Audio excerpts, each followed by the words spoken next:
அங்கே டூரிஸ்டுகளாக சென்ற மக்களை கூட உங்களால் பாதுகாக்கக்கூடிய அந்த துப்பில்லாத ஒரு ஆட்சி தான் அங்கே நடைபெற்றுக் கொண்டிருக்கிறது. அம்பானி, அதானி அவர்களுக்கான சட்டங்கள், அவர்களை பாதுகாக்கக்கூடிய சட்டங்கள், அவர்களுடைய தொழில் வளர்ச்சி பெறுவதற்கான சட்டங்கள் என்று அந்த 2 பேருக்காக ஒரு ஆட்சி நடைபெற்றுக் கொண்டிருக்கக்கூடிய ஒரு துயரமான நிலையைத்தான் நாம் இன்று சந்தித்துக் கொண்டிருக்கிறோம்.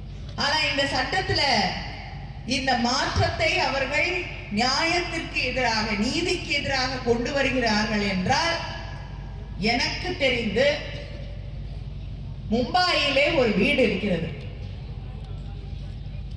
அந்த வீடு கட்டப்பட்டிருக்கக்கூடிய இடம் வக்ஃப் வாரியத்தை சார்ந்த இடம் என்று இப்ப கோர்ட்ல ஒரு கேஸ் இருக்கு.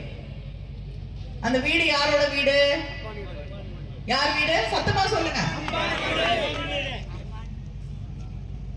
இந்த நாட்டில் மிக அதிகமாக பேசப்பட்ட ஒரு வீடு. அந்த வீடு வக்ஃப் வாரியத்திலே அவர்களுடைய இடத்திலே, நிலத்திலே கட்டப்பட்டிருப்பதாக ஒரு வழக்கு இருக்கிறது. 12 வருஷம் அந்த வீட்டுல அவர் இருந்துட்டாருன்னா, எப்ப கட்டினாங்கன்னு ஞாபகம் இல்லை எனக்கு. இருந்துட்டா அந்த வீட்டை யாரும் காலி பண்ணுன்னு சொல்ல முடியாது, அவருக்கே சொந்தம். ஏன்னா இந்த நாட்டின் மிகப்பெரிய ஏழை, அவங்கள வீட்டை விட்டு காலி பண்ணா போறதுக்கு இடம் இல்லை. அந்த வீட்டை பாதுகாக்க வேண்டும்